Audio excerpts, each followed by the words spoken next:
CRT, or critical race theory. Let's talk about it. You've heard the buzzwords, you've seen the outrage, but what exactly is CRT? Why are people trying so hard to ban it? And why does it matter, especially on a page like this one? CRT isn't something new. It was born in law schools in the late 1970s by legal scholars like Derek Bell, Kimberly Crenshaw, and others. They started asking a basic but uncomfortable question. If the civil rights movement happened and the laws changed, why are black people still at the bottom of every system? Their answer? Because racism isn't just about individual behavior, it's systemic. It's built into the laws, the policies, the institutions, the foundation. CRT isn't saying every white person is racist. It's saying the system was designed to benefit some and leave others behind. And unless we call that out, it'll keep happening. Now, let's connect that to something we hear all the time. Racism is over. Why don't black people just work harder? Some people really think we're in the position we're in because we just don't try. They love to say, I pulled myself up by the bootstraps. Why can't y'all? But let's keep it real. Some folks were never even given boots. What happened to your foot, Jerome? Dig a nail in out there by the wash house. So you drove a nail in out by the wash house. What did your mother do for that? She put some alcohol on it. Others were born with designer boots, generational wealth, and a head start. We're over here dodging potholes and stitching soles while y'all were on cruise control. And this is what kills me. The same group of people you call inferior is the same group you expect to be superior enough to overcome all of this.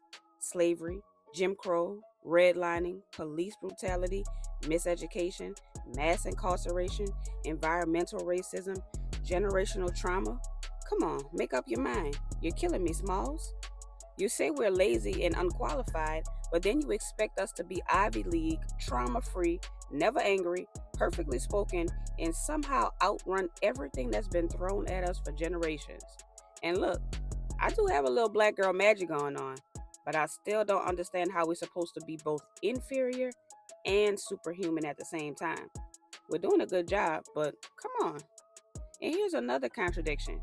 You don't want us to teach children the truth about racism or slavery. You're out here banning books, sanitizing history, and crying about CRT corrupting young minds. But then you turn around and fight to keep Confederate generals and statues up in schools and town squares. So let me get this straight. We can keep the people who fought to preserve slavery in history, but not talk about the people who survived it? Nah. If we're going to keep them in a story, we need to tell the whole story. CRT looks at how racism shows up in the systems, even the ones that claim to be fair. Things like redlining and housing discrimination, unequal school funding, sentencing laws that hit black folks harder, health disparities, colorblind policies that ignored lived experience, and how opportunity is often tied to zip code more than effort. CRT doesn't teach hate, it teaches context. It helps explain why things are the way they are and how we can fix them, if we really want to. And here's the wild part. CRT isn't even taught in K through 12 schools.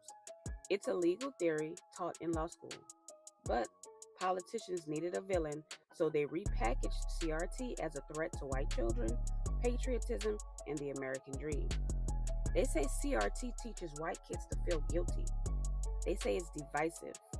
But let's be honest, what they're really afraid of is the truth. They're not banning CRT. They're banning black history. They're banning hard conversations. They're banning anything that challenges the fantasy that America has always been fair or great, like they like to say. Right now, over 20 states have introduced or passed laws to stop teachers from talking honestly about racism, privilege, and inequality. Books are being pulled from libraries, teachers are being punished, truth is being erased. And that's why what we do on this page is important. Because if they're trying to silence the truth in schools, in books, and in public conversations, then it's up to us to tell it. We share the names they buried. We teach the stories they tried to erase. We remind the world that Black history isn't just about pain. It's about brilliance, resistance, community, creativity, and survival. This isn't about guilt. It's not about hate, it's about truth. And when you're used to a comfortable lie, the truth can feel uncomfortable, but it's still necessary. So, if 5-year-old black children were old enough to experience racism, then I think your child is old enough to learn about it. Every time you like, comment, and share, you help keep this story alive. Remember to subscribe for stories that they won't put in your textbooks. Peace.